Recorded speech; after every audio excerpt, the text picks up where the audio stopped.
हम लोगों ने लास्ट लेक्चर के अंदर बात कर ली थी कि किस तरीके से अगर एक सुपर पावर दूसरी सुपर पावर के ऊपर हावी हो तो उसको खुश नहीं होना चाहिए। क्यों नहीं होना चाहिए? क्योंकि हमने एक लॉजिक डिस्कस करा था। That logic is known as logic of deterrence. जरा मुझे बताओगे कशिश, क्या होता है लॉजिक ऑफ डेटरेंस? इस ये लॉजिक क्या प्रिवेंट करता है और क्या हेल्प करता है?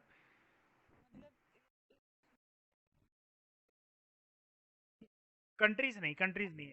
क्या बोलोगे आप उनको? सुपर पावर यूज करा करो, ठीक है, हाँ, सुपर पावर्स।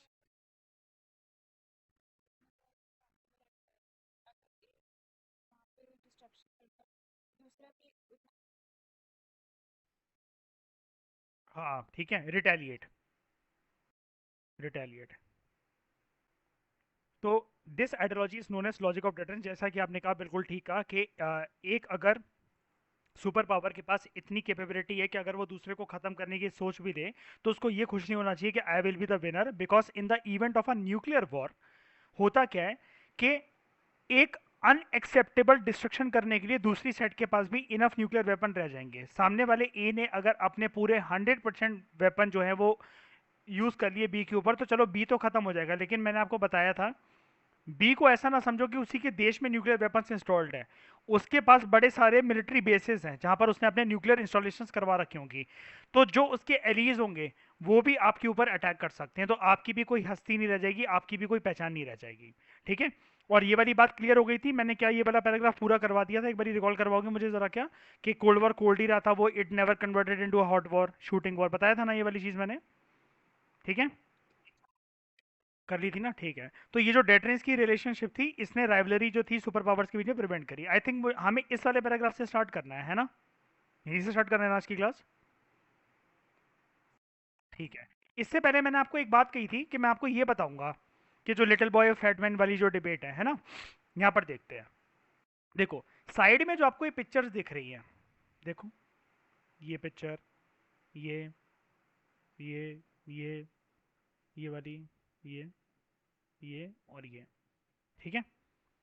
ये जो पिक्चर्स हैं, ये डिपिक्ट करती है किस तरीके से डिस्ट्रक्शन जो हुई वो हुई जापान में। किस वजह से हुई? बॉम्ब्स ड्रॉप करे जाने की वजह से, जो कि यूएसए के थ्रू करे गए। कहां पर? हिरोशिमा।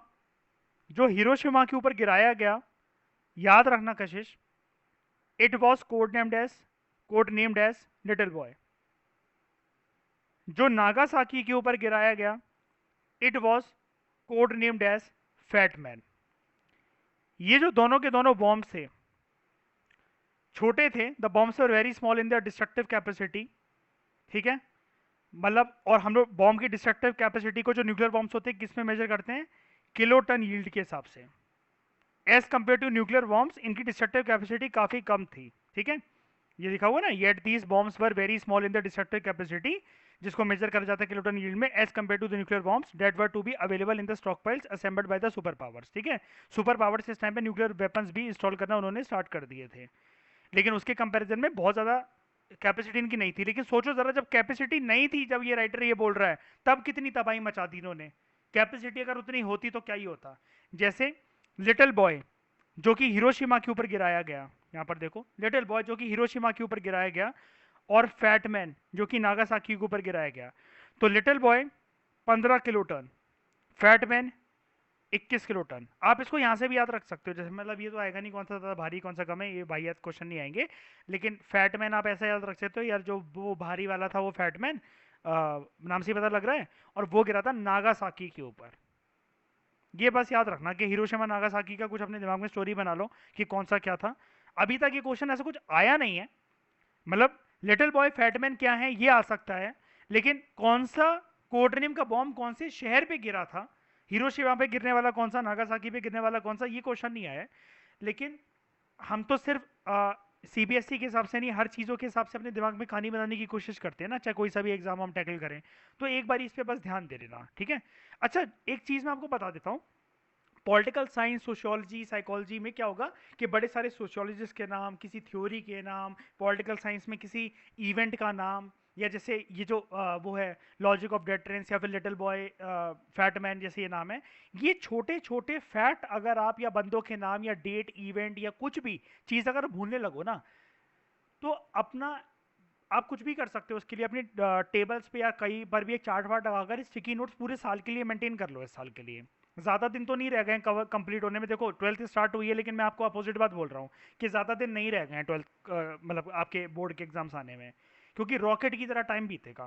300 दिन के आसपास भाई मैं तो मान के चल रहा हूँ, 250-300 दिन के आसपास कि हमारे पास इतना टाइम बचा है इफेक्टिव तरीके से, ठीक है। और उसी में आप बस ये अपने ना अभी से ना फैट्स वगैरह ये रट मतलब जुबान पे लाना शुरू कर दो, कि लिख लिख कर इनको कहीं ना कहीं मतलब लिख लो कि 24 घंटे वो वाली चीज़ आपके पास अवेलेबल रहे, कहीं भी देखो तो आप घूमते फिरते इनको याद कर लो, कॉलम्स बना लो अपने, जैसे एक रूम पे टेबल के पास या कहीं पर भी जहाँ आपको ठीक लगे आपके घर के हिसाब से ऐसे कॉलम बना लो, ये सोशियोलॉजी का, ये पॉलिटिकल साइंस का, ये साइकोलॉजी का, ये इंग्लिश का, या किसी भी चीज़ का ऐसा बना लो।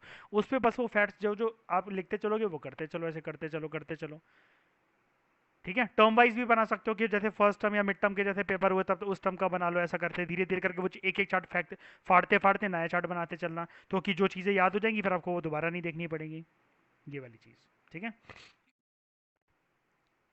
Bye the early 1950s USA और USSR already already thermonuclear weapons जो हैं वो बना रहे थे, ठीक है, जिनकी कैपेसिटी देखो, देखना जरा, ये कितना था, 15 से 21 किलो टन, ठीक है, ये देखो 10 से लेकर 15,000 किलो टन का, हजार, वो सिर्फ था 15 से 21 किलो टन, तब जाके जापान का क्या हाल कर दिया, 10 से 15,000 किलो टन के बाद में बॉम्ब बनाए गए दोनों सुपर पावर्स के द्वारा।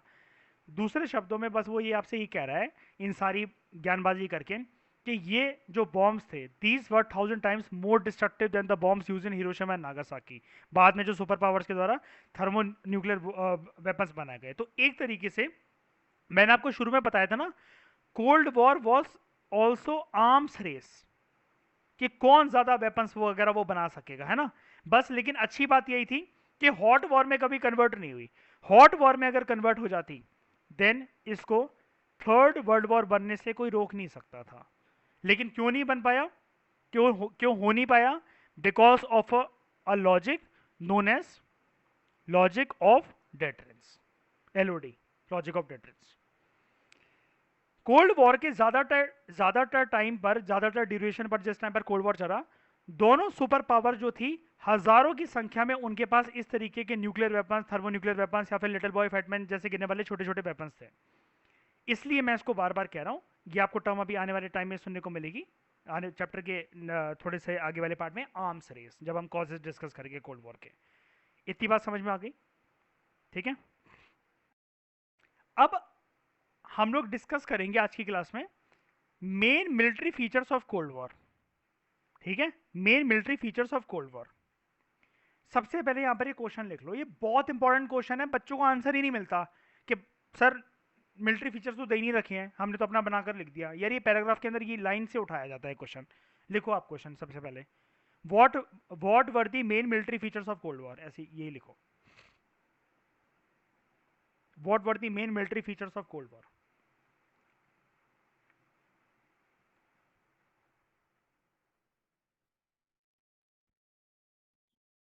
ठीक है, इसका आंसर अब डिस्कस करते हैं। देखो, जो दोनों सुपर पावर्स थी, ठीक है, जो दोनों सुपर पावर्स थी और उन सुपर पावर्स के जो भी एलीज कंट्रीज थी जो कि राइवल ब्लॉक्स में आती थी, जिनको सुपर पावर्स लीड कर रहे थे, उनसे ऐसी एक्सपेक्टेशंस थी, दुनिया की उम्मीद थी, they were expected to behave as rational और रिस्पॉन्सिबल एक्टर। अब आप सुपर पावर्स को रैशनल रिस्पॉन्सिबल एक्टर कैसे मानोगे कि भाई तुम अगर सुपर पावर हो तो जस्ट बिकॉज तुम्हारी यूएसएसआर से अनबनी चल रही है और कोई कंट्री बगल में, मान लेते हैं, चलो एक स्टोरी वही वाली मान लेते हैं कि क्यूबा बगल में है, यूएसएसआर का ये दोस्त है लेकिन ये नजदीक है यूएसए के, तो कल को ऐसा ना हो कि इसके ऊपर थर्मो न्यूक्लियर वेपन या नॉर्मल भाषा में न्यूक्लियर वेपन कहें वो छोड़ दे यूएसए इसके ऊपर। क्योंकि रिस्पॉन्सिबल और रैशनल एक्टर का ये मतलब है आप ना उस देश की सत्ता से नफरत करो, वो अलग चीज है, लेकिन एटलीस्ट ये भी सोच के चलो कि हर एक युद्ध के अंदर पॉपुलेशन सफर करती है। Just remember the incident of Japan, Hiroshima Nagasaki के अंदर सरकार बर्बाद नहीं हुई, एम्परर नहीं मरा, जनता मरी थी। जनता के ऊपर वो थर्मोन्यूक्लियर रेडिएशन का असर आया था, है ना। तो इनको रैशनल और रिस्पॉन्सिबल इस सेंस में समझा जाता था, किस सेंस में, डैड दे अंडरस्टूड, कि वो समझे इस चीज को कि ऐसे न्यूक्लियर वॉर लड़ने में क्या क्या रिस्क है, क्या क्या रिस्क एसोसिएटेड है, कि अगर हम लोग कभी न्यूक्लियर वॉर लड़ रहे हैं, नॉर्मल वॉर भी लड़ रहे हैं, न्यूक्लियर वॉर भी लड़ रहे हैं, तो कितना रिस्की है वो, जिसके अंदर दोनों सुपर पावर्स इन्वॉल्व होंगी। तो आप बेफालतू में एक दूसरे को नीचा दिखाने के लिए कैसे भी कुछ भी चीज प्रवोक ना करो, ठीक है। दूसरा पॉइंट, ये पहला पॉइंट था, ठीक है, ये पहला पॉइंट है यहां पर। दूसरा पॉइंट, हम लोग मिलिट्री फीचर्स पढ़ रहे हैं, दूसरा मिलिट्री फीचर है, दोनों सुपर पावर्स और उनके ब्लॉक्स जो थे, they were in a kind of deterrence relationship, ठीक है। डेटरेंस रिलेशनशिप में दोनों इस चीज को बहुत अच्छे से भली बात समझते थे कि वॉर लड़ना बहुत ज्यादा हद तौर पे डिस्ट्रक्टिव साबित हो सकता है, इसलिए दोनों ने कोल्ड वॉर को कोल्ड ही रहने दिया, and they never converted it into a hot war या शूटिंग वॉर या फाइटिंग वॉर या आर्म्स वॉर। इसमें कन्वर्ट नहीं हो पाया कभी भी। छोटे छोटे इंसिडेंट्स हुए थे, जैसा कि मैंने आपको शुरू में बताया था कि हम लोग पढ़ेंगे एरेनाज ऑफ कोल्ड वॉर, छोटे छोटे के एक दूसरे के प्लेन को शूट कर देना, वो कर देना, लेकिन ये छोटे छोटे इवेंट्स की वजह से कभी भी आपस में आमने सामने नहीं आए यूएसए और यूएसएसआर, क्योंकि ये आते तो ये हॉट वॉर में कन्वर्ट हो जाता, और हॉट वॉर को इस जमाने में हम लोग नाम देते, फिर क्या नाम देते, थर्ड वर्ल्ड वॉर। ये चीज नहीं हो पाई, टल गई, ठीक है। तो तीसरा पॉइंट, यहां पर रिस्पॉन्सिबिलिटी का इनका एक और मतलब था, डेट दे रिस्ट्रेन और avoid the risk of another world war, कि एक और विश्व युद्ध ना हो जाए, दो ऑलरेडी हो चुके थे, जिसकी वजह से दुनिया में जान माल की इतनी हानि हुई थी, मैन एंड मटेरियल का इतना लॉस हुआ था, एक और वर्ल्ड वॉर झेलने के लिए अब दुनिया तैयार नहीं है, कंट्रीज तैयार नहीं है, लोग तैयार नहीं है, ठीक है। तो इस तरीके से तीसरा जो फीचर है ना वो ये है, ये लाइन जरूर से लिखकर आना कशिश, ठीक है।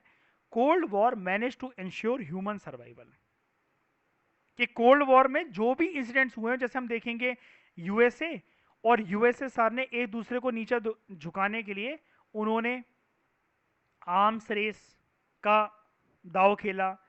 फिर आर्म्स रेस के अलावा एक था क्या कहते हैं, स्पेस वॉर भी था। स्पेस वॉर हमारे कोर्स के अंदर गिवन नहीं है, स्पेस वॉर या स्पेस वॉर, इसको स्पेस रेस भी कह सकते हैं, कि अर्थ के बाहर सबसे पहले जाएगा कौन, इसलिए नील आर्मस्ट्रॉन्ग को भेजा गया था कि सैटेलाइट कौन लॉन्च कर सकता है, बाहर यूनिवर्स की स्टडी कौन कर सकता है, इसके ऊपर भी पता है, ये भी एक आइडियोलॉजिकल क्लैश था ना दोनों का, ये भी चीज। फिर उसके बाद चलो ये वर्ड आई गया तो ये भी लिख देते हैं, आइडियोलॉजिकल क्लैश भी था। जल्दी बताओ फटाफट मुझे जरा कि दोनों की आइडियोलॉजी क्या थी।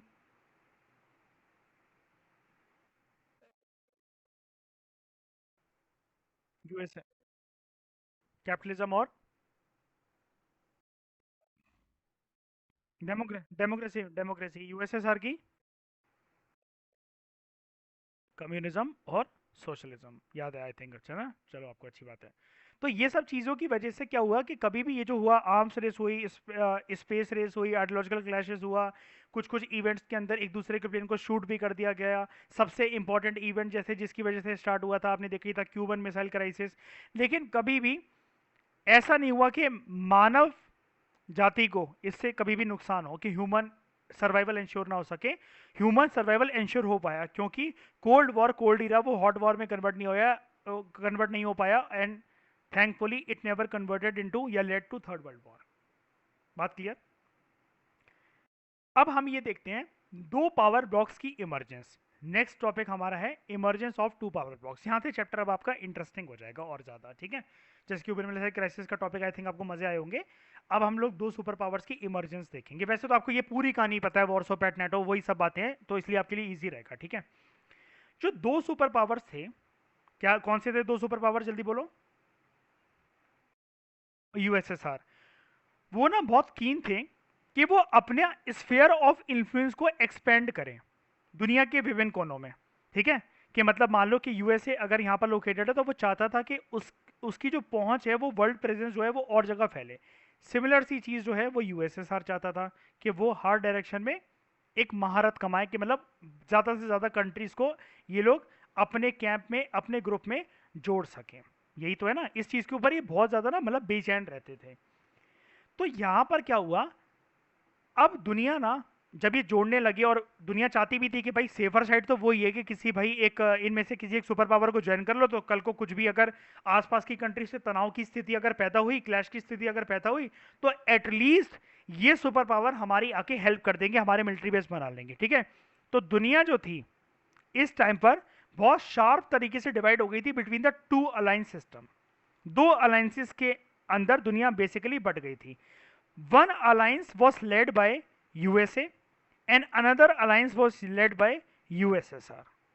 ठीक है, और वो अलग बात है कि आपको पता है कि यूएसए के 3 अलायंस थे, है ना, एबीसी। एबीसी मतलब क्या, नेटो, सीएटो, सेंटो। और यूएसएसआर का सिर्फ एक ही था, वॉर्सो पैक्ट। ये वाली बात आपको पता है, अभी आगे और क्लियर हो जाएगी। ठीक है, a state was suppose to remain tied to its protected super power, कि जो जिस स्टेट ने इस अलायंस सिस्टम को ज्वाइन कर लिया है, तो वो जिस सुपर पावर को उसने ज्वाइन कर रहा है, कि जिस सुपर पावर का उसका वो अलायंस है, वो उसी के मतलब उसी के दबाव में वो रहेगी। दबाव इन द सेंस कि मतलब उसी के कैंप में वो रहेगी। वो अलायंस ऐसा नहीं है कि आपने नेटो ज्वाइन कर लिया फिर आप यूएसएसआर के साथ अच्छे रिश्ते मेंटेन करने का ट्राई कर रहे हो, बिल्कुल भी नहीं। इस जमाने में, इस एरा में वो वाली चीज नहीं हो सकती। इसलिए यहां पर लिखा हुआ है, जिस स्टेट ने अगर इनमें से किसी एक अलायंस को ज्वाइन कर लिया, अलायंस लेड बाय यूएसए और यूएसएसआर, किसी भी एक स्टेट ने, मान लेते हैं कि फ्रांस ने किसी इनमें से किसी एक को ज्वाइन कर लिया, तो France was suppose to remain tied to its protective super power, कि जिसने जिसको ज्वाइन करके जिस सुपर पावर ने गारंटी दी है कि वो उसकी प्रोटेक्शन को इंश्योर करेगा, सिर्फ उसी के साथ अपनी लॉयल्टी मेंटेन करे। ठीक है, और इस वजह से जो सुपर पावर्स हैं और उनके जो एलीज हैं, वो एक ग्रुप में मिलकर रहेंगे, और उस ग्रुप को बोला जाता था अलायंस। ठीक है, अब अगला आप क्वेश्चन लिखो, अगला आप क्वेश्चन लिखो, इंपॉर्टेंट है ये question.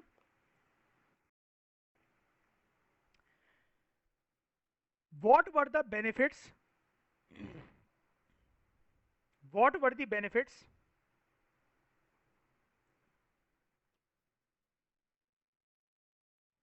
available to smaller states? What were the benefits available to smaller states? What were the benefits available to smaller states uh, by joining the camp of superpowers? By joining the alliance लिखना, by joining the alliance of superpowers, क्या benefit मिलते थे उनको?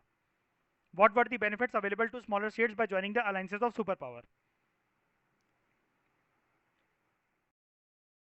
अब ये question ना दो तरीके से आता है कशिश पेपर के अंदर। कैसे आता है, देखो, किसी भी एग्जाम के अंदर पूछा जा सकता है, लेकिन हमारा कंसर्न अभी सिर्फ आपका वाला एग्जाम है।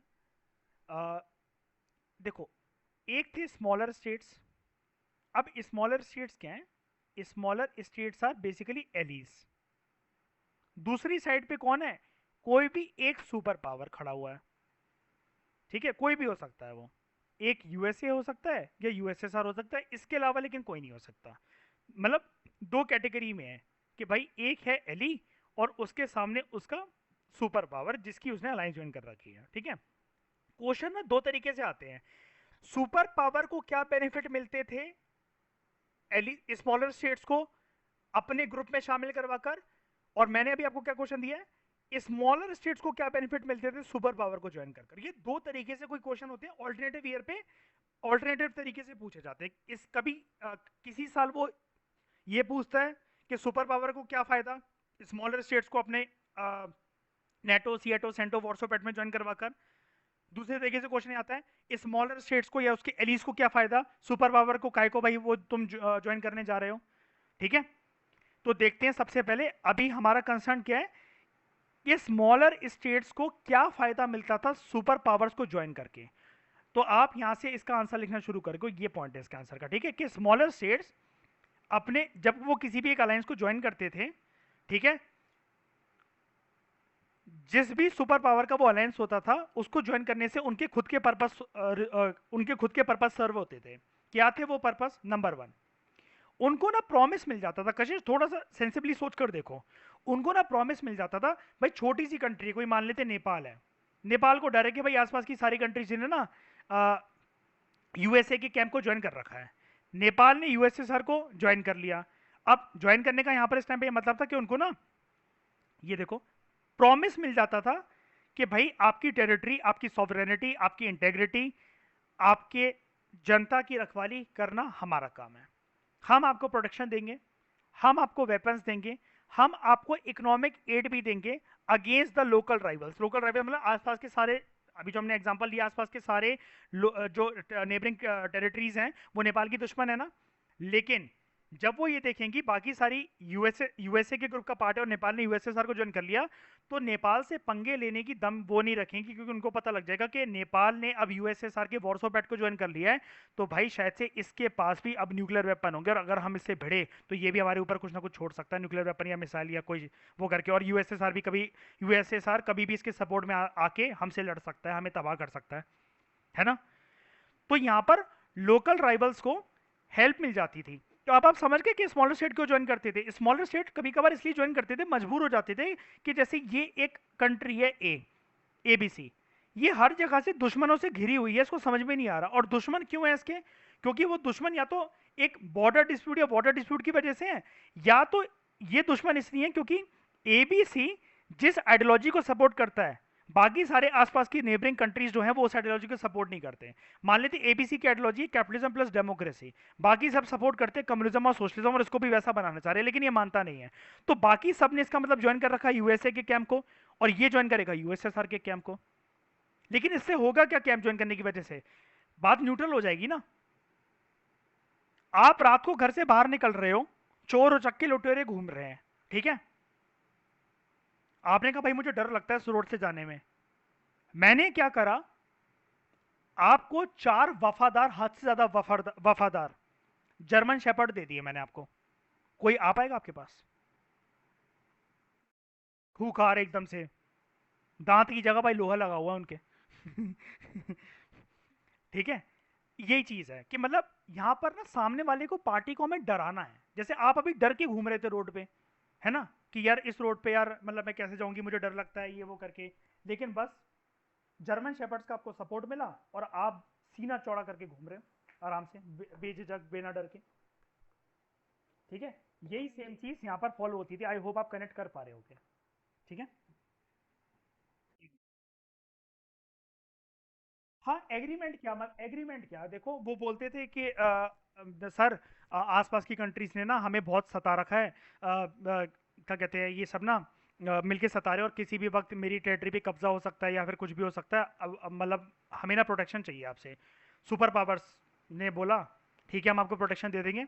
जैसे यूएसएसआर के किसी मंत्री वगैरह ने या फिर निकिता क्रुश्चेव को उस कंट्री के प्राइम मिनिस्टर प्रेसिडेंट ने फ़ोन लगाया। एक एग्जांपल हम लोग डिस्कस करें, मतलब आप समझ पाओगे। ठीक है, उसने बोला, नेपाल के प्रधानमंत्री ने फ़ोन लगाया निकिता क्रुश्चेव को कि सर बाकी सारी कंट्रीज ना ये यूएसए की एलीज हैं आसपास, मुझे बहुत तंग कर रही हैं, हम आपका सपोर्ट चाहते हैं। उसने बोला ठीक है हम आपको सपोर्ट करने के लिए तैयार हैं, कल हम अपने किसी एक आदमी को भेजेंगे, आप वॉर्सो पैक्ट के एग्रीमेंट को साइन कर देना, बस उसके बाद आप बेफिक्र हो जाओ, आप चैन की नींद सो, आपकी रखवाली हमारी रखवाली। जैसे याद है जब महाराजा हरी सिंह से एग्रीमेंट साइन करवा लिया गया था सरदार वल्लभ भाई पटेल के द्वारा, तो बोला था ना बेफिक्र होकर सो जाओ, सुबह पाकिस्तान की फोर्सेस पहुंचने से पहले हमारी फोर्सेस पहुंच जाएंगी। ये वर्ल्ड में कॉमन फिनोमेना होता है। मतलब मैं वही कहता हूँ आपसे, देखो जब आप 12th कंप्लीट कर लोगे ना, तो अब करंट अफेयर में चलता क्या है या फिर होना क्या है, किन किन कंट्रीज के में क्या होगा, आपको खुद एक अंदाजा लगने लग जाएगा। लेकिन उसके लिए सीरियस होकर आपको पढ़ना पड़ेगा, और आप तो पढ़ोगे ही यार, फ्यूचर आईएएस। और क्या उनको हेल्प मिलती थी? एक तो उनको प्रॉमिस मिल जाता था प्रोटेक्शन का, वेपन्स का और इकोनॉमिक एड का अगेंस्ट द लोकल राइवल्स। ठीक है, मोस्टली रीजनल नेबर्स जिनके साथ उनकी राइवलरी हुआ करती थी, उनसे उनको प्रॉमिस मिल जाता था प्रोटेक्शन का। रीजनल नेबर्स मतलब जैसे मैंने अभी आपको बताया कि नेपाल हर जगह से दुश्मनों से अगर घिरा हुआ है। ठीक है, जो अलायंस सिस्टम था जिसको 2 सुपर पावर्स लीड कर रहे थे, अब इस इससे खतरा ये पैदा हो गया था कि पूरी दुनिया ना 2 कैंप में बंटना स्टार्ट हो गई थी। एक यूएसए के कैंप में और दूसरा यूएसएसआर के कैंप में, क्योंकि हर कोई यही चाहेगा ना, या तो हम नेटो, सीएटो या सेंटो ज्वाइन करें, या तो इसका वाला हम लोग वॉर्सो पैक्ट ज्वाइन करें, ताकि आसपास की जो नेबरिंग कंट्रीज हैं हमें सताए ना, हम किसी सुपर पावर के सपोर्ट में रहें। तो एक बात बताओ, दुनिया की हर एक कंट्री कोशिश नहीं कर रही होगी कशिश इस टाइम पे कि कोई ना कोई ग्रुप ज्वाइन करना भाई जरूरी है कल को प्रोटेक्शन के लिए। अगर कुछ भी ज्वाइन नहीं कर रखा होगा और ये मेरी बगल वाली कंट्री ने नेटो को ज्वाइन कर लिया कल, उस अब ये कल वॉर्सो पैक्ट को ज्वाइन करने जा रहे हैं, भाई मैंने तो किसी को ज्वाइन ही नहीं कर रखा है, कल को अगर मेरी इनसे भिड़प हो गई या ये जानबूझ के भिड़ गए तो ये तो मेरी कंट्री को कब्जा कर लेंगे, मुझे तो उठा के ले जाएंगे, भाई मुझे भी तो ज्वाइन करना है। तो आप समझ रहे हो, डर के, लालच देकर, प्यार से, कैसे भी कर कर हर कंट्री इस टाइम पर किसी ना किसी सुपर पावर के अलायंस को ज्वाइन कर रही है। अब क्योंकि अलायंसेस दो ही हैं इस टाइम पे, एक यूएसए लीड कर रहा है, एक यूएसएसआर लीड कर रहा है, तो पूरी दुनिया इसलिए ये वाली लाइन बोल रहा है कि ये अलायंस सिस्टम की वजह से एक खतरा मंडराने लगा दुनिया पे कि पूरा वर्ल्ड डिवाइड होने लगा दो कैंप्स में। ये डिवीजन सबसे, हाँ हाँ बताओ। नहीं अभी बिल्कुल जरूरी नहीं होता। अभी आप देखोगे, जैसे आपको क्या लगता है इंडिया ने किसको ज्वाइन करा होगा? किसी को ज्वाइन नहीं करा है। इंडिया ना नैम को ज्वाइन करेगा, नॉन अलाइंड मूवमेंट, कि हम किसी को ज्वाइन नहीं कर रहे हैं। इंडिया को ये था क्योंकि अगर हम किसी को ज्वाइन कर लेंगे ना तो दूसरे से हम अच्छे रिश्ते मेंटेन नहीं कर पाएंगे। तो इंडिया के साथ साथ बड़ी सारी एशिया और अफ्रीका की कंट्रीज थी, उन्होंने भी बोल दिया था, ये कुछ ग्रुप था मोर देन 50 कंट्रीज का, कि हम ज्वाइन नहीं करेंगे। 50 क्या मतलब, आई थिंक 100 का ग्रुप था, मोर देन 100 कंट्रीज ने ये बोला था कि हम ज्वाइन नहीं करेंगे किसी भी अलायंस सिस्टम को। अब अलायंस सिस्टम को ज्वाइन ना करके पता है आप सीखोगे फायदा क्या था? इंडिया ने देखो दिमाग कैसे लगाया जवाहरलाल नेहरू जी ने उस टाइम पर, कि कल को अगर कोई हेल्प चाहिए पड़ी, यूएसए भी सपोर्ट करने को तैयार हो जाएगा, यूएसएसआर भी सपोर्ट करने को तैयार होगा, इस लालच के अंदर कि इस सिचुएशन से, इस परिस्थिति से अगर इंडिया को बाहर निकाल लिया तो क्या पता कल को वो हमारा नेटो सीएटो ज्वाइन कर ले। ये ऐसा यूएसए का लालच रहेगा, यूएसएसआर का लालच रहेगा, क्या पता वो हमारे वॉर्सो पैक्ट को ज्वाइन कर ले। और ऐसे इंसिडेंट्स हुए भी बहुत बारी कि जब यूएसए हमसे नाराज हो गया, चाइना, यूएसए, पाकिस्तान मिलकर, आपको पता है, अटैक करने के लिए आ गए थे हमारे ऊपर। यूएसए सारा सामने आकर खड़ा हो गया कि हाथ भी ये लगाया, अगर इसको हाथ भी लगाया इतनी तबाही होगी कि वर्ल्ड मैप से गायब कर दूंगा। कोई भी नहीं बोला, यूएसए विड्रॉ हो गया, चाइना विड्रॉ हो गया, पाकिस्तान विड्रॉ हो गया। देखेंगे हम ये मजेदार इवेंट्स देखेंगे ऐसे ऐसे हम लोग। सोचो जरा इंडिया का क्या हाल होता भाई, ट्रायंगुलर अलायंस, छोटी मोटी कंट्री भी देखो, एक यूएसए, चाइना, पाकिस्तान। और ये पता है कौन से टाइम की बात है? 1971 वॉर, इंडो पाक वॉर, बांग्लादेश जब आजाद हुआ था, तो पाकिस्तान ब्लेम लगा रहा था कि तुमने भड़काया है। मैंने बताया था ना आपको, ईस्ट पाकिस्तान को उस टाइम पे वो पाकिस्तान के दो पार्ट थे, तो वो बोल रहा था तुमने भड़काकर मतलब अलग करवाया है इसको। तो इंडिया ने बोला नहीं, हमने तो ऐसा कुछ नहीं करा, हमने तो सर मदद करी है। तो वो कहता तुमने रेफ्यूजीज को, ये शेख मुजीबुर रहमान वगैरह को जगह क्यों दी, शरण क्यों दी अपने देश के अंदर? फिर रेफ्यूजीज इतने सारे अब उनको क्या कहते हैं, पनाह क्यों दी अपने देश के अंदर? भिड़प चलते चलते पाकिस्तान ने अप्रोच करा चाइना यूएसए को, उन्होंने अलायंस बनाई। इंडिया को समझ में नहीं आया मैं क्या करूं, तो इंडिया ने बड़ी फेमस उस टाइम की एक ट्रीटी थी, जो कि आपको मतलब आप ये मान लो कि आपका जिंदगी भर ये जब तक सिलेक्शन नहीं हो जाता साथ नहीं छोड़ेगी। इंडो सोवियत ट्रीटी, इंडो मतलब इंडिया, सोवियत मतलब USSR, Indo Soviet treaty of peace, friendship and cooperation. Indo Soviet treaty of peace, friendship and cooperation 1971-72 की ट्रीटी है। ये ट्रीटी 20 साल के लिए साइन हुई थी, इंडिया ने 20 साल के लिए साइन करी थी इसको। 20 सालों तक उस मतलब ट्रीटी में लिखा था कि ये ट्रीटी की वैलिडिटी 20 साल तक है। कोई भी कंट्री ने अगर warships, nuclear ships, weapons, military attack India के ऊपर करने की सोची, चाहे इंडिविजुअली चाहे अलायंस बनाकर, तुम हमें अपसेट कर रहे हो। मतलब यूएसएसआर ने ये बोला इस टाइम पे, तुम इंडिया को नहीं कर रहे हो अपसेट, ये मुझे चोट पहुंचेगी अगर तुमने उसको कुछ करा तो। इसका मतलब ये एक बहुत तगड़ी धमकी थी कि बेटा आओ, यूएसए, पाकिस्तान, चाइना और भी ले आओ अपने साथ, जाओ, लेकिन अगर इंडिया के ऊपर अटैक हुआ तो इस ट्रीटी के अकॉर्डिंग इंडिया हमारा साथी है। सोच लेना कल को थर्ड वर्ल्ड वॉर फिर से हो सकता है इंडिया के मुद्दे पे, सिर्फ इंडिया को बेस बनाकर हम तुमसे लड़ने के लिए तैयार हो जाएंगे। और ऐसा फिर वही है, हर जगह क्या काम कर जाता है, लॉजिक ऑफ डेटरेंस, ऐसा कुछ भी नहीं हुआ। और अब आप समझ रहे हो, इस ट्रीटी को साइन करके यूएसए ने फिर ब्लेम लगाया 20 सालों तक, हमारे रिश्ते बहुत खराब रहे। कहानी है पूरी की पूरी कशिश, वैसे कहानी पिक्चरों की तरह। यूएसए साहब ने पता क्या ब्लेम लगाया, अबे जा बे, क्या नैम नैम नैम चिल्लाते थे कि हम नॉन अलाइन मूवमेंट किसी को ज्वाइन नहीं कर रहे। कर तो लिया तुमने ज्वाइन यूएसएसआर के कैंप को, ये साफ साफ इनडायरेक्टली तुमने वॉर्सो पैट को ज्वाइन कर लिया। हम समझाते रहे उसको, नहीं भाई साहब आप लोगों ने भी तो कैंप बनाया था। जैसे किसी से लड़ाई हो जाए तो वो कहता नहीं हमारा दोस्त के भाई, भाई बंदे तो तू भी लेकर आया था, मतलब मुझे पिटवाने के लिए। मैं उससे कह रहा हूँ भाई मुझे किसी ने बताया था कि मैं वहां पर जाऊंगा तो अपनी सेफ साइड तो खेल के जाऊंगा, किसी को तो लेकर जाऊंगा, वरना मैं पिट कर नहीं आ जाऊंगा। लड़ाई तो हुई नहीं ना हमारे बीच में, लेकिन यूएसए रूठा रहा हमसे। फिर जाके यूएसए के साथ बहुत बाद में रिश्ते नॉर्मलाइज हुए हमारे। काफी चिढ़ता रहा, इतना ईगो दिखाता था, हमारे पास अनाज की कमी हो गई थी। PL43 पता नहीं कौन सा प्रोग्राम था, उसके तहत ऐसे अनाज भेजता था, काली रोटियां बनती थी हिंदुस्तान के लोगों की, जो गटर में चला जाता था गेहूं अनाज वगैरह, वो भिजवाता था यहाँ पर यूएसए। हम मजबूर थे। लेकिन वहीं पर आप देखोगे लार्जेस्ट आर्म्स इंपोर्टर, सबसे ज्यादा बंदूकें हथियार गोला बारूद जो खरीदी वो यूएसएसआर हमें देता था। आज भी रशिया का एक्सपोर्ट वेपन्स का सबसे ज्यादा बड़ा मार्केट इंडिया है। इस चैप्टर के अंदर आप देखोगे, यहां तक ये चैप्टर लेकर जाता है आपको कि मतलब ये जो कोल्ड वॉर का जो ये बुक है यहां तक लेकर जाती है कि आप पता है इस बुक के अंदर आपको बोर्ड के अंदर लिखकर आना पड़ेगा, आएगा भी। राज कपूर अमिताभ बच्चन जैसी फेमस पर्सनैलिटी, इनके फेमस नाम यूएसएसआर में बहुत फेमस है, इतने कल्चरल रिलेशंस भी हमारे बहुत अच्छे। पूरी कहानी है, लन तो कुछ कर रहा ही नहीं है, याद करने जो बैठ गया वो तो उसका एग्जाम तो क्लियर ही नहीं होगा, कहानी की तरह पढ़ना होता है। ठीक है, तो इसकी वजह से डिवीजन हुई, और ये जो डिवीजन हुई ना सबसे पहले यूरोप के अंदर हुई। मतलब ये मेजर जो सारे मैंने बताया था ना शुरू शुरू जब आपको इंट्रोडक्शन दिया था, सारी डिवास्टेशन यूरोप में ही होती थी। ये कोल्ड वॉर भी यूरोप में ही चल रहा था। तो बड़ी सारी जो कंट्रीज थी वेस्टर्न यूरोप की, वो यूएसए के साइड हो गई, यूएसए के साथ हो गई। और जो ईस्टर्न यूरोप की जो कंट्रीज थी उन्होंने सोवियत कैंप को ज्वाइन कर लिया। ये इंपॉर्टेंट है कशिश, बहुत इंपॉर्टेंट, कि जो यूरोप के अंदर जो डिवीजन हुई, यूरोप के अंदर जो डिवीजन हुई वो किस तरीके से हुई, तो यहां पर आप समझ सकते हो इस चीज से कि जो वेस्टर्न यूरोप था, आप वेस्टर्न वर्ड से समझ जाओ, वेस्टर्न जो यूरोप था उसने यूएसए के ग्रुप को ज्वाइन करा। वेयर एज जो ईस्टर्न यूरोप था, जो ईस्टर्न यूरोप था उसने यूएसएसआर के ग्रुप को ज्वाइन करा। ये दूसरा एंगल, इसलिए इनको बोला जाता है, क्या बोला जाता है, that is why they are called as western alliances led by USA. NATO SEATO CENTO को वेस्टर्न अलायंस बोला जाता है। लेट मी राइट, ठीक है, नेटो सीएटो और सीएटो और सेंटो, इनको बोला जाता है वेस्टर्न अलायंस। ठीक है, और ईस्ट यूरोपियन की कंट्रीज ने यूएसएसआर के कैंप को ज्वाइन करा था, and this is called as eastern alliance. नाम नाम है इसका Warsaw pact. Warsaw pact, date आपको याद होनी ही चाहिए, 1955 का है भाई वॉर्सो पैक्ट, और 1949 का है नेटो।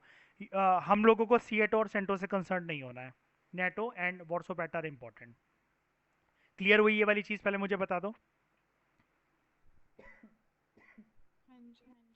ठीक है, अब सुनो क्या करोगे आज आप जाकर, बुक के अंदर मुझे नहीं पता क्लियर दे रखा है कि नहीं दे रखा है, लेकिन ये जो मैप होते हैं एक बार उनको ना पीडीएफ से ही देखा करो, मैं तो यही रिक्वेस्ट करूंगा। आज आप क्या करोगे, इसकी ना लिस्ट प्रिपेयर करना एक बारी आराम से। कैसी लिस्ट, ध्यान से देखो इधर, ये आपको दिख रहा है, ये येलो वाले नेटो के मेंबर्स हैं। ये क्वेश्चन बन जाता है पता है बोर्ड के अंदर कि इनमें से मैं ये वाला सेम मैप आ जाता है कई बार बोर्ड के अंदर, और वो आपको ना कंट्रीज नहीं गिवन होती है, तो वो कहता है ये कंट्री जो है, this country A was member of NATO, which country is this. ठीक है, तो इस मतलब मुझे याद करनी पड़ेंगी। बिल्कुल याद करनी पड़ेगी, ये वाली मैप की याद करनी पड़ेगी। ठीक है, नॉर हाँ सारी, नेटो का अलग कॉलम बना लो कॉपी के अंदर, वॉर्सोपैट का अलग, कम्युनिस्ट नेशंस का अलग। ठीक है, तो देखो Norway, Britain, Denmark, Netherlands, Germany जो कि उस टाइम पे डिवाइडेड था वेस्ट और ईस्ट, जनवरी में आपको बताऊंगा, फ्रांस, बेल्जियम, और देखते हैं येलो येलो वाली की बात कर रहा हूं मैं, ठीक है, सिर्फ Italy, Spain, Portugal, Greece and Turkey. ठीक है, वॉर्सो पैक्ट की अगर हम लोग बात करें, मतलब यूएसएसआर के कैंप में कौन कौन था, एक तो खुद रशिया होगा डेफिनेटली, पोलैंड, ईस्ट जर्मनी, देखो डिफरेंस देखना, ये देखो डिफरेंस देखो यहाँ पर, वेस्ट जर्मनी नेटो का पार्ट है, ईस्ट जर्मनी उसका वॉर्सो पैक्ट का पार्ट है। देख रहे हो डिफरेंस? ये चीज हमें थोड़ी सी सीखनी पड़ेगी। एक चीज याद रखना, मैं आपको एक ट्रिक बता देता हूँ। जब भी कोई आए ना western alliance, western world, western Germany, western फलाना डिगमा, हमेशा जहां पर वर्ड वेस्ट आ गया तो यूएसए आंसर होता है उसका। जहां पर हमेशा ईस्टर्न वर्ड आ गया, अब एक बार पता, जब वेस्टर्न वर्ड आई गया तो उसका आंसर तो यूएसए ही होगा। बचा क्या ईस्टर्न, उसका आंसर हमेशा कि वो किसका दोस्त है, वो यूएसएसआर का दोस्त है। ठीक है, यूएसएसआर हो गया था, ईस्ट जर्मनी पोलैंड। इस कंट्री की प्रोनाउंसिएशन होती है कशिश खतरनाक सी, ये जो दिख रहा है ना आपको, चेकोस्लोवाकिया। क्या बोलते हैं? चेकोस्लोवाकिया। जेड साइलेंट होता है। क्या बोलोगे? बोलना बोल के दिखाना जरा। चेकोस्लोवाकिया। फिर हंगरी, रोमानिया, बल्गेरिया। ठीक है, कुछ और कम्युनिस्ट नेशंस, क्या अब ये भी एक यूगोस्लाविया भी कम्युनिस्ट नेशन था। ठीक है, तो अब कम्युनिस्ट नेशन था तो डेफिनेटली आप कह सकते हो ये एक तरीके से उसी का पार्ट था, यूएसए से, यूएसएसआर के साथ ओरिएंटेड था। अब अलायंस ज्वाइन करी थी कि नहीं करी थी ये मैं आपको बाद में बता दूंगा, लेकिन आप ऐसा अभी के लिए मान के चलो कि यूगोस्लाविया अब कम्युनिस्ट नेशन है, तो कम्युनिस्ट नेशन यूएसए की साइड तो जाएगा नहीं ना कैसे भी करके, तो it might have joined the Warsaw pact. बचे कौन से? अदर्स, अदर्स हमें देखने नहीं है। ठीक है, ये जो बीच बीच में रह गए ना, तो आप ऐसा मान लो कि जो बच गए ना, इस मतलब इस, ये आपको मैप यही क्यों दिखा रहा है? आप कहोगे ये मैप सिर्फ इतना ही है कि और भी बड़ा है? देखो, हम लोग यहाँ पर, मैंने टॉपिक क्या स्टार्ट करा था, यूरोप की बात करी थी ना कि entire Europe was divided into western alliance और ईस्टर्न अलायंस, तो ये यूरोप का मैप है आपको। जो कंट्रीज, इसका मतलब यहाँ पर आपको दिख रही है ना कि ना वो येलो में है, ना वो नेटो में है, ना वो रेड में, इसका मतलब ना वो वॉर्सो पैक्ट में, इसका मतलब ना उन्होंने यूएसए को ज्वाइन कर रखा है, ना यूएसएसआर को ज्वाइन कर रखा है। तो समझ जाना कि वो नेम का पार्ट है, नॉन अलाइन मूवमेंट का पार्ट है। ये ट्रिक है।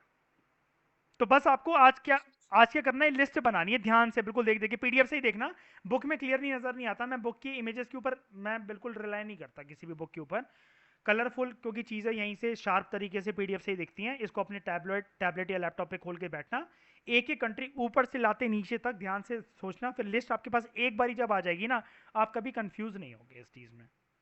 यूएसएसआर की तो छोटी सी लिस्ट है, और यूएसए की थोड़ी सी येलो वाली आपको, जो मतलब यूएसएसआर कह रहा हूँ, वॉर्सोपैट की छोटी सी लिस्ट है, और नेटो की थोड़ी सी बड़ी लिस्ट है। लेकिन कितनी कंट्रीज है? नॉर्वे, 1 2 3 4 5 6 7 8 9 10 11 12 के आसपास कुछ कंट्रीज हैं। ध्यान से देख लेना एक बार इनको। ठीक है, और देखो हाँ जी। अगला मैप जो हम मतलब डिस्कस करेंगे आने वाले टाइम में, तो उसमें आपको ये चीज़ बहुत क्रिस्टल क्लियर तरीके से पता लग जाएगी। ये वाला जो दुनिया का पार्ट था, ये yellow yellow yellow yellow yellow, इसको पता है क्या बोला जा रहा है कशिश? Just see, first world. First world countries वो कंट्रीज थी कशिश जो कि यूएसए का पार्ट थी। रेड वाला पार्ट देखो, इतना, ये पूरा यहां से यहां से यहां तक, इसका मतलब वॉर्सो पैट आप देख रहे हो, वॉर्सो पैट की सभी कंट्रीज यहीं पर शामिल हैं, बस जितने पार्ट हैं। सेकेंड वर्ल्ड कंट्रीज को हम लोग बोलते हैं, जहां पर वर्ड आ गया ना second world, these countries are part of USSR. अब बची कौन सी? थर्ड वर्ल्ड, जितनी आपको ग्रीन में दिख रही है ना, third world countries NAM countries होती हैं जिन्होंने किसी को ज्वाइन नहीं करा था, ना यूएसए को ना यूएसएसआर को। समझ गए? तो देखो एक नई नई टर्म पता लगती जा रही है, इसलिए मैं आपसे बोलता जा रहा हूँ। देखो, western alliance, eastern alliance, NATO, SEATO, CENTO, Warsaw pact, फिर अब एक नई चीज आ जाएगी, first world, second world, third world. ठीक है, ये चीज मैं कल करा दूंगा, डोंट वरी, धीरे धीरे करके सीख जाओगे। इसलिए अगर ये लिस्टिंग वाला काम कर लोगे ना, तो कल की क्लास से ये वाली चीज ज्यादा अच्छे से समझ में आने लगी, क्योंकि देखो आगे यही बातें हैं। देखो, नेटो 1949 जो आप कर चुकी हो, देखो सीएटो, सेंटो 1955, वॉर्सो पैक्ट, ये तो आपको मुंह नहीं आते हैं। अब तो ये देखो, capitalist block, communist bloc, non aligned movement, सब कुछ तो जान लिया आपने, क्या रहेगा आपके लिए? हम तो एडवांस में चलते हैं वैसे भी डिस्कशन में, पहली चीज हम समझ लेते हैं, बाद में पढ़ते हैं हम तो उसको।